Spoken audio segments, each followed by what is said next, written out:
विद्यार्थियों, तो आज हम अपना कक्षा 8 का चैप्टर नंबर 10 किशोरावस्था की ओर पढ़ेंगे।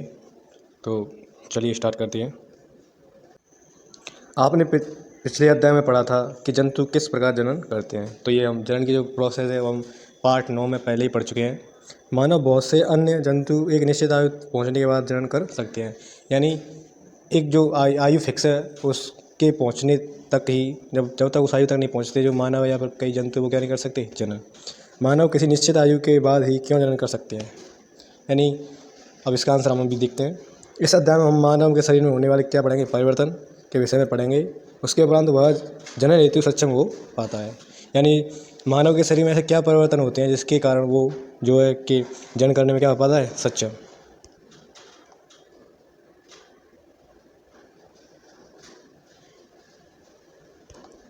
अध्याय 9 में आप मानव जननांग के विषय में पढ़ चुके हैं। नर जननांग और मादा जननांग दोनों के विषय में आप पढ़ चुके हैं। इस अध्याय में हम उन हार्मोनों के विषय में चर्चा करेंगे जो शिशु, जो बच्चा है, में होने वाले उन परिवर्तनों के लिए क्या एक महत्वपूर्ण भूमिका निभाता है। यानी इसमें हम मेनली क्या क्या पढ़ेंगे,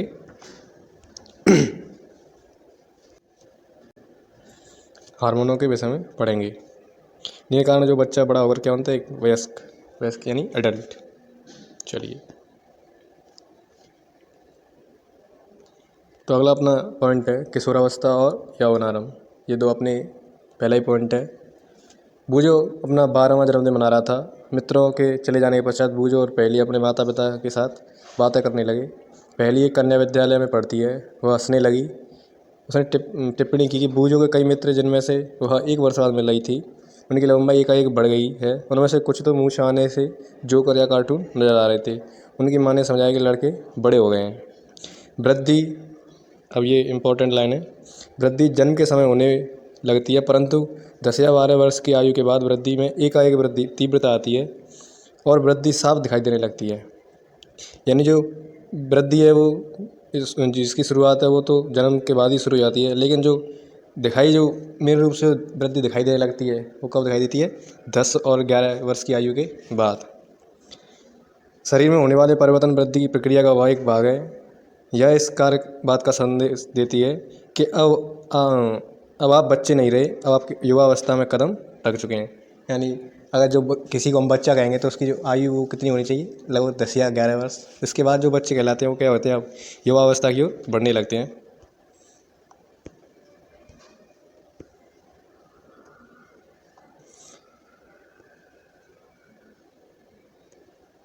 वृद्धि का एक प्राकृतिक प्रक्रम है।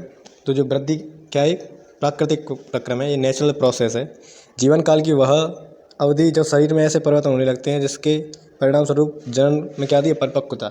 जो हमने पार्ट 9 में जो पढ़ा है जनन, उसके लिए जो जननांग में जो परिपक्वता आती है उसी अवस्था को हम क्या कहते हैं, किशोरावस्था। क्या कहते हैं, किशोरावस्था। और इंग्लिश में कहते हैं हम एडोलसेंस। एडोलसेंस क्या कहते हैं, एडोलसेंस। किशोरावस्था लगभग 11 वर्ष की आयु से प्रारंभ होती है और 18 अथवा 19 वर्ष की आयु में क्या जाती है, तक रहती है। यानी इसका टाइम पीरियड फिक्स है। ये 11 वर्ष की उम्र से चालू होगी और 18-19 पर ख़त्म हो जाती है। तो इस अवस्था के बीच के बच्चों को क्या कहते हैं, किशोर। क्या कहते हैं, किशोर। और लड़कियों को किशोरी। यह अवधि क्योंकि अंग्रेजी के टीन्स यानी कौन सी, 13 से टू 18 या 19 की आयु है तक होती है। किशोरावस्था को, किशोरों को क्या कहता है, टीनेजर्स। क्या कहता है, टीनेजर्स। यानी 13 यानी टू 19। तो ये टीन आ रहा है, इसीलिए इन बच्चों को क्या कहते हैं, टीनेजर्स। क्या कहते हैं, टीनेजर्स भी कहा जाता है। लड़कियों में यह अवस्था लड़कों की अपेक्षा 1 या 2 वर्ष पूर्व ही प्रारंभ हो जाती है। यानी लड़की की अगर 11 पे स्टार्ट हुई है किशोरावस्था तो लड़की की 10 या फिर 9, अगर लड़की की 12, यानी लड़के से पहले इस प्रारंभ हो जाती है। इनमें लड़कियों में किशोरावस्था की अवधि व्यक्तियों में भिन्न भिन्न होती है। जैसे मैंने अभी बताया, बच्चों मतलब लड़कों में 10 या 11, यानी कोई फिक्स नहीं है। हर एक जो प्रत्येक व्यक्ति होगा, जो बालक होगा, उसके लिए जो यौवनारंभ की जो अवस्था है वो भिन्न होती है। किशोरावस्था के दौरान मनुष्य के शरीर में अनेक परिवर्तन आते हैं। यह परिवर्तन यौवनारंभ का संकेत है। ये जो चेंजेस आएंगे वो किसका वो प्रतीक है, यौवनारंभ का। इसमें सबसे महत्वपूर्ण संकेत परिवर्तन है लड़के एवं लड़कियों की जनन क्षमता का विकास। सबसे बड़ा जो चेंज है वो क्या है, जनन क्षमता का विकास। किशोर की जनन परिपक्वता के साथ ही यौवनारंभ क्या हो जाता है, समाप्त। यानी यौवनारंभ प्रारंभ होगा परिपक्वता में के लिए, और जैसे ही परिपक्वता यानी मैच्योरिटी आएगी और जो यौवनारंभ क्या हो जाएगा, समाप्त हो जाएगा। जो हमने यौवनारंभ देखा, तो यौवनारंभ में होने वाले परिवर्तन यानी जो यौवनारंभ आएगा तो उसमें कौन कौन से चेंजेज होंगे। तो पहला अपना है लंबाई में वृद्धि। लंबाई में एकाएक वृद्धि यौवनारंभ के दौरान होने वाला सबसे अधिक दृष्टिगोचर क्या है परिवर्तन। दृष्टिगोचर यानी यौवनारंभ के समय जो मेन जो मतलब दिखाई देने वाला जो परिवर्तन वो क्या है, लंबाई में एकाएक वृद्धि। इस समय शरीर की लंबी अस्थियों की अर्थात हाथ व पैरों की अस्थियां हड्डियों की लंबाई वृद्धि होती है और व्यक्ति कैसा होता है, लंबा होता है। क्या होता है, लंबा दिखाई देता है। ये जो आप चार्ट देख सकते हैं अपनी कक्षा में, ये देख सकते हैं आयु अपनी एज के हिसाब से कि परसेंटेज है बगल में, लड़के का लड़की का अलग अलग है, ये लड़कों का है और ये लड़कियों का है परसेंटेज अपनी एज के हिसाब से। बगल में ये जो है एज लिखी हुई है, ये सारी जो है क्या एज लिखी हुई है, इसके हिसाब से आप देख सकते हैं। इसके नीचे एक फार्मूला लिखा हुआ है, ये जो फार्मूला है इसके नीचे, यानी वर्तमान लंबाई कितनी है बटे में आयु, जो वर्तमान आयु की परसेंटेज है और इंटू 100 करेंगे तो आपकी जो अनुमानित आयु है जो हो सकती है वो निकल आएगी। इस तरह आप कक्षा में एक खेल कर सकते हैं। चलिए अब आगे देखते हैं। प्रारंभ में लड़कियां लड़कों की अपेक्षा अधिक तीव्रता से बढ़ती हैं, परंतु लगभग 18 वर्ष की आयु तक दोनों की अधिकतम लंबाई प्राप्त कर लेते हैं। यानी प्रारंभ में जो लड़कियां लड़कों की अपेक्षा तीव्रता से बढ़ती हैं, लेकिन लगभग 18-19 वर्ष की आयु तक जो लड़के और लड़कियां दोनों की लंबाई जितनी हो सकती है उतनी वृद्धि कर लेती है। यानी उसके बाद बहुत कम ही चांस है कि जो हाइट है वो बढ़े। अलग अलग व्यक्तियों की लंबाई वृद्धि दर भिन्न भिन्न होती है। यानी एक पर्सनल यानी किसी अगर व्यक्ति को हम लेके बात करें तो प्रत्येक व्यक्ति के लिए उसकी जो लंबाई की दर है यानी बढ़ने की जो वृद्धि की जो दर है वो भिन्न भिन्न होती है। कुछ यौवनारंभ में तीव्रता से बढ़ते हैं तथा बाद में यह गति धीमी हो जाती है, जबकि कुछ धीरे धीरे वृद्धि करते हैं। कुछ तो ये यौवनारंभ में बहुत तीव्रता से बढ़ते हैं फिर बाद में धीरे धीरे बढ़ते हैं। कुछ पूरे ही यौवनारंभ में क्या होते हैं, धीरे धीरे बढ़ते हैं। अब पहले क्या करिए, मैं चिंतित हूँ यद्यपि मैं लंबी हो गई हूँ परंतु शरीर की तुलना में मेरा चेहरा कैसा है अभी छोटा है। तो अभी देखो पहले की चिंता को दूर करते हैं। अभी हम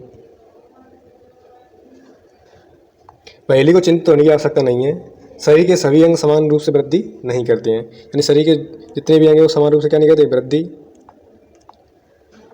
कभी कभी किशोर के हाथ अथवा पैर शरीर के अन्य अंगों की अपेक्षा बड़े दिखाई देते हैं, परंतु शीघ्र ही दूसरे अंग भी क्या कर लेते हैं, वृद्धि कर शरीर के जो अनुपात को क्या कर लेते हैं, संतुलित कर देते हैं।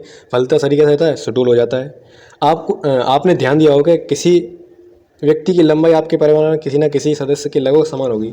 आप गौर करिएगा आपकी जो हाइट है मतलब 18 तक जब तक होगी आपकी जो परिवार है उनमें से किसी न किसी से मिलती जुलती होगी। इसका कारण यह है कि लंबाई माता पिता से प्राप्त जीन पर क्या होती है, निर्भर करती है। जो लंबाई का जो जीन है वो कहाँ से आते हैं, माता पिता से। तो इसीलिए तो कहते हैं जब पापा की तरह लग रहा है, मम्मी की तरह करती है।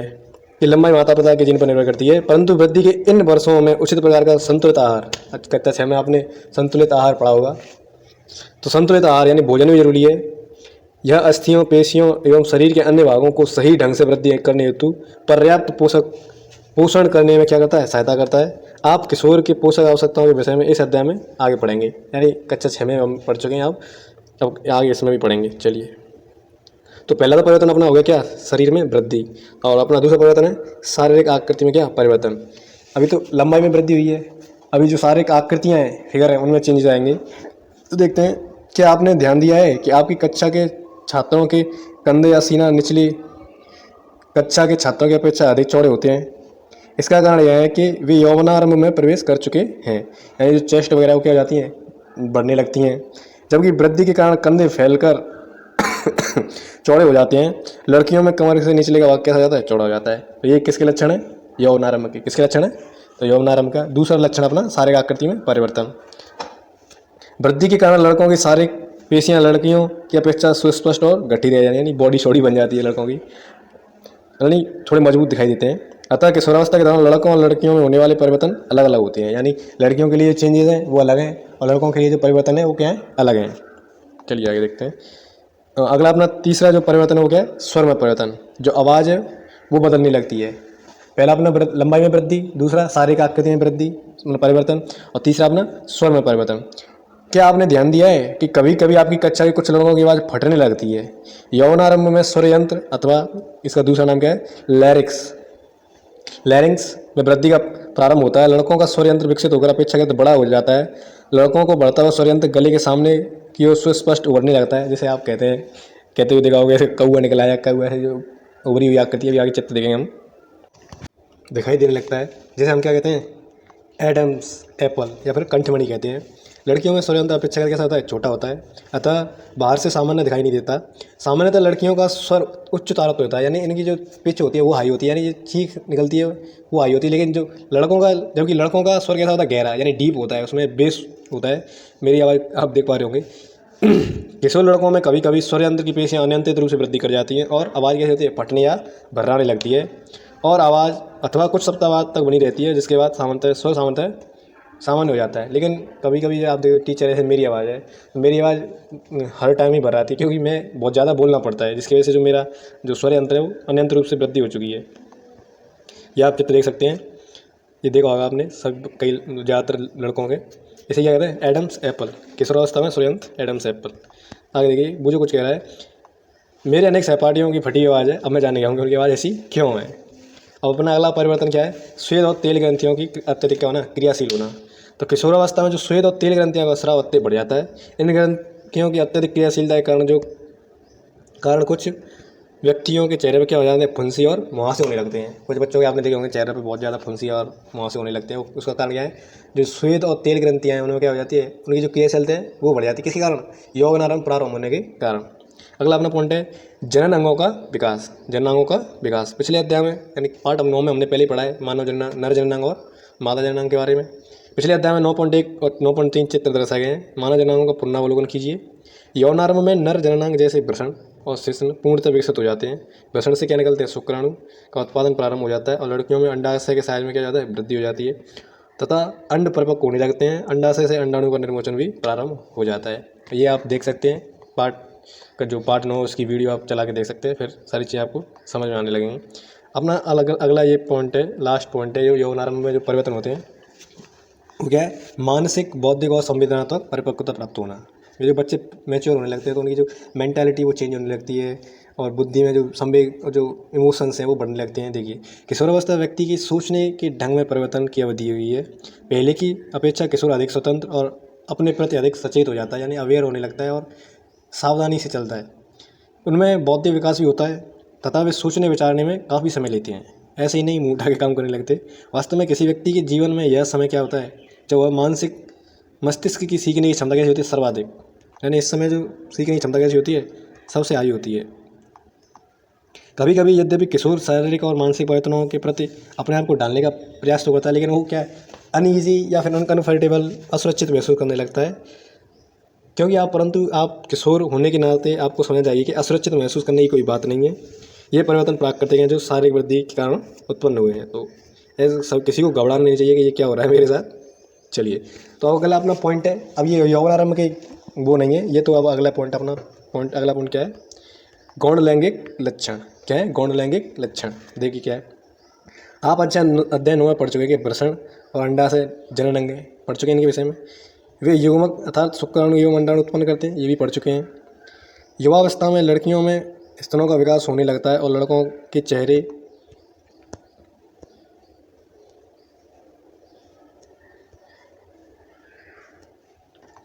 पर बाल उगने लगते हैं अर्थात दाढ़ी मूंछ आने लगती हैं। ये लक्षण क्योंकि लड़कियों को लड़कों से पहचानने में क्या कहते हैं, सहायता करते हैं। तो इन्हीं लक्षणों क्या कहते हैं, गौण लैंगिक लक्षण। तो सीधी एक डेफिनेशन बता दें तो यही है, ऐसे लक्षण जो लड़कों को लड़कियों से अलग करने या फिर पहचानने में जो मदद करते हैं, वो लक्षण क्या कहलाते हैं, गौण लैंगिक लक्षण। लड़कों के सीने पर भी बाल आ जाते हैं। लड़कों और लड़कियों के दोनों ही बगल और जांघ के ऊपरी भाग में प्यूबिक क्षेत्र में बाल आने लगते हैं। बूझो और पहले दोनों जानना चाहते हैं, यौवनारंभ में होने वाले परिवर्तनों का प्रारंभ कौन करता है। लेकिन इससे पहले ऊपर एक ये इंपॉर्टेंट ये रह गया है, इसे देख लेते हैं। श्वेत ग्रंथि, तेली ग्रंथि या लाल ग्रंथि जैसी कुछ ग्रंथियाँ अपना स्राव वाहिनियों द्वारा स्रावित करती हैं, अतः अंतःस्रावी ग्रंथियाँ हार्मोन को सीधे ही रुधिर में प्रवाह करती हैं, निर्मोचन करती हैं। इसीलिए इन्हें नलिकाविहीन ग्रंथियाँ भी कहते हैं, यानी इनमें नली नहीं होती, इसीलिए इन्हें क्यों कहते हैं, नलिकाविहीन। यानी श्वेत ग्रंथि, तेल ग्रंथि जैसी कुछ ग्रंथियाँ क्या कहते हैं, अपना स्राव वाहिकाओं में स्रावित करती हैं और अंतःस्रावी ग्रंथियाँ हार्मोन को सीधे किस में प्रवाह करती हैं, ब्लड में। तो इसीलिए क्या कहते हैं, नलिकाविहीन ग्रंथियाँ। ठीक है, ये बताना था।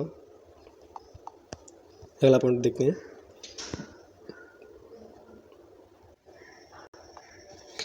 किशोरावस्था में होने वाले परिवर्तन हार्मोन द्वारा नियंत्रित होते हैं। तो जो किशोरावस्था में जितने भी परिवर्तन आते हैं उनके लिए जो सबसे खतरनाक आते हैं वो कौन है, हार्मोन। हार्मोन क्या है, रासायनिक पदार्थ हैं यह अंतःस्रावी ग्रंथि, अभी ऊपर हमने बताया अंतःस्रावी ग्रंथि कैसी होती है, जो अपना जो स्राव सीधे किस में डालती है, रुधिर में, अथवा अंतःस्रावी तंतु द्वारा स्रावित किए जाते हैं। यौनारंभ के साथ ही वृषण, पौरुष हार्मोन अथवा टेस्टोस्टेरोन, जो नर हार्मोन या पुरुष हार्मोन क्या है, टेस्टोस्टेरोन का सावन जो श्रवण है वो प्रारंभ कर देती हैं। यह लड़कों में परिवर्तन का कारण है, यानी लड़कों में जो चेंजेज आएंगे वो किसके कारण आएंगे, टेस्टोस्टेरोन, जिसके बारे में आपने कभी कभी पढ़ा होगा। उदाहरण के लिए चेहरे पर बालों का आना यानी दाढ़ी मूंछ आना टेस्टोस्टेरोन के कारण है। लड़कियों में यौनारंभ के साथ ही अंडाशय में स्त्री हार्मोन जिसका नाम है एस्ट्रोजन, क्या नाम है, एस्ट्रोजन, उत्पादन प्रारंभ कर देता है, जिससे स्तन का विकास होता है और दुग्धस्रावी ग्रंथियाँ अथवा दुग्ध ग्रंथियाँ स्तन के अंदर विकसित होने लगती हैं। इन हार्मोनों के उत्पादन का नियंत्रण एक अन्य हार्मोन करता है, जो कौन है, पीयूष ग्रंथि अथवा पिट्यूटरी ग्रंथि द्वारा स्रावित होता है। तो ये आप समझ गए, नर हार्मोन कौन सा है, टेस्टोस्टेरोन, और स्त्री हार्मोन एस्ट्रोजन, और इन दोनों को नियंत्रण करने वाला पिट्यूटरी ग्रंथि द्वारा जो हार्मोन रिलीज किया जाता है, उसे अभी हम और आगे देखेंगे क्लियर रूप से। ठीक है, अभी हमने हार्मोन तो पढ़ लिया, लेकिन ये काम कैसे करता है, तो अभी हम पढ़ेंगे जनन प्रक्रिया प्रारंभ करने में हार्मोन की भूमिका। अंतःस्रावी ग्रंथियाँ, अभी ऊपर हम बताया अंतःस्रावी ग्रंथि कैसे काम करती हैं। हार्मोन रुधिर प्रवाह में स्रावित करती हैं, जिससे वह शरीर के विशिष्ट भाग अथवा लक्ष्य स्थल यानी जहाँ पर उसे कार्य करना है तक पहुँच सके। लक्ष्य स्थल हार्मोन से प्रति अनुक्रिया करता है। हमारे शरीर में अनेक अंतःस्रावी ग्रंथियाँ हैं। वृषण अंडाशय लैंगिक हार्मोन स्रावित करते हैं। आपने कभी कभी पढ़ा है कि यह हार्मोन गौण लैंगिक लक्षणों के लिए उत्तरदायी हैं। अभी हमने पढ़ा है कि गौण लैंगिक लक्षण कौन से हैं। लैंगिक हार्मोन भी पीयूष ग्रंथि द्वारा स्रावित हार्मोन के नियंत्रण में है।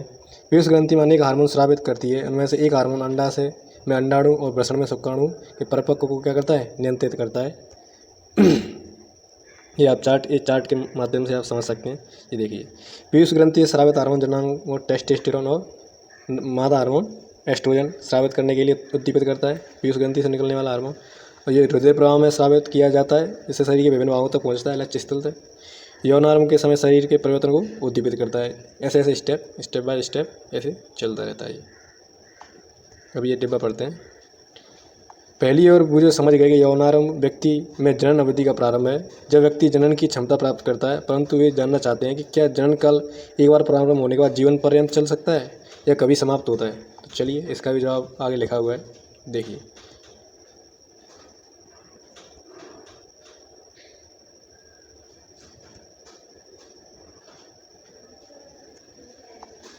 मानव में जनन काल की अवधि, जो मानव में जनन काल की अवधि क्या है। जब किशोर वृषण और अंडाशय युग्मक उत्पादित करते हैं तब वे जनन के योग्य हो जाते हैं। ये पहली सारी चीज़ें दो रिपीट हो चुकी हैं। युग्मक की परिपक्वता एवं उत्पादन की क्षमता पुरुषों एवं स्त्रियों की अपेक्षा जो है स्त्रियों की अपेक्षा अधिक अवधि तक रहती है। यानी पुरुषों के युग्मक कौन से हैं, शुक्राणु, यानी शुक्राणु की जो उत्पादन करने की क्षमता है वो अधिक समय तक रहती है बजाय अंडाणुओं के उत्पन्न होने की। स्त्रियों में जन्मावस्था का प्रारंभ यौनारंभ यानी 10 से 12 वर्ष की आयु से ही होने लगता है, यानी हो जाता है, और सामान्यतः 40 से 45 वर्ष की आयु तक चलता है। तो ये टाइम पीरियड है, यानी 10 से 12 वर्ष की आयु से प्रारंभ हो जाता है और कहाँ तक चलता है, 40 से 50 कह रहा हूँ, 45 से 50 वर्ष की आयु तक चलता है। यौनारंभ पर अंडाणु परिपक्व होने लगते हैं। यौनारंभ जब प्रारंभ होता है जब क्या अंडाणु जो परिपक्व होने लगते हैं। अंडाशयों में एक अंडाणु परिपक्व होता है और लगभग 28 से 30 दिन के अंतर में किसी एक अंडाशय से, क्योंकि 2 अंडाशय होते हैं, चित्र आप देख सकते हैं पार्ट 9, उनमें से किसी एक में से जो है क्या निकलेगा, अंडाणु, और उसकी टाइम पीरियड कितना है, मतलब दोनों में से एक में ही निकलेगा, दोनों से एक साथ निकल सकता है, और दोनों के बीच में अंतर कितना रहेगा, 28 से 30 दिन का। निर्मोचित होता है। इस अवधि में गर्भाशय की दीवार मोटी हो जाती है। तो जो गर्भाशय की जो दीवार है, गर्भाशय के विषय में हम पहले पढ़ चुके हैं, जहाँ गर्भ का धारण होता है, जिससे वह अंडाणु के निषेचन के पश्चात यौवनज को ग्रहण कर सके, यानी यौवनज को ग्रहण करने के लिए वो परिपक्व हो चुका होता है, जिसके फलस्वरूप गर्भधारण होता है। यद्यपि अंडाणु का निषेचन नहीं हो पाता, तब उस स्थिति में जो अंडाणु तथा गर्भाशय का मोटा स्तर उसकी रुधिर वाहिकाओं सहित निस्तारित हो जाता है, यानी सस्पेंड हो जाता है, या फिर एक तरीके से कह सकते हैं टूट जाता है या फिर खराब हो जाता है। इससे स्त्रियों में रक्तस्राव हो जाता है, यानी ब्लीडिंग होना शुरू हो जाती है, जिससे हम क्या कहते हैं, ऋतुस्राव या रजोदर्शन। अब ये रजोदर्शन क्यों होगा, क्योंकि उसके जो क्या नहीं होगा, जो अंडाणु निकला था उसमें क्या नहीं हुआ, निषेचन, युग्मनज नहीं बन पाए, तो अब नहीं बन पाए तो वो क्या होता है, निस्तारित हो जाता है। इसके कारण वो अब क्या है, बाहर निकलता है। इसे क्या कहते हैं, ऋतुस्राव या रजोदर्शन। ऋतुस्राव लगभग 28 से 30 दिन में एक बार होता है। क्योंकि 28 से 30 दिन क्यों? क्योंकि 28 से 30 दिन बाद ही दूसरे अगर एक अंडाशय से अंडाणु निकल आया तो दूसरे जो अंडाशय है वहाँ से निकलने में 28 से 30 दिन ही लगते हैं। पहला ऋतुस्राव यौनारंभ में होता है, जिसे क्या कहते हैं? रजोदर्शन। यानी जो यौनारंभ में जो पहला ऋतुस्राव होता है उसे क्या कहते हैं? रजोदर्शन। लगभग 45 से 50 वर्ष की आयु में ऋतुस्राव होना क्या है? रुक जाता है। अब यही अवधि तो हमने ऊपर पढ़ी थी, यौनारंभ प्रारंभ होने की 10 से 12 और समाप्त होने की 40 से 45 वर्ष। तो क्योंकि यौनारंभ खत्म तो जो क्या है? ऋतुस्राव खत्म। आयु के ऋतुस्राव होना रुक जाता है। ऋतुस्राव रुक जाने की प्रवृत्ति को कहते हैं रजोनिवृत्ति। प्रारंभ में ऋतुस्राव चक्र अनियमित होते हैं, हो सकता है उसके बाद क्या हो जाता है? खुद ब खुद नियमित हो जाता है, समय से लगता है। पहली कहती है कि स्त्रियों में जनन काल की अवधि रजोदर्शन से रजोनिवृत्ति तक होती है। क्या यह सही है? बिल्कुल सही है, क्योंकि यौनारंभ प्रारंभ होता है जब रजोदर्शन चालू होता है, और जब यौनारंभ खत्म होता है तभी रजोनिवृत्ति होती है।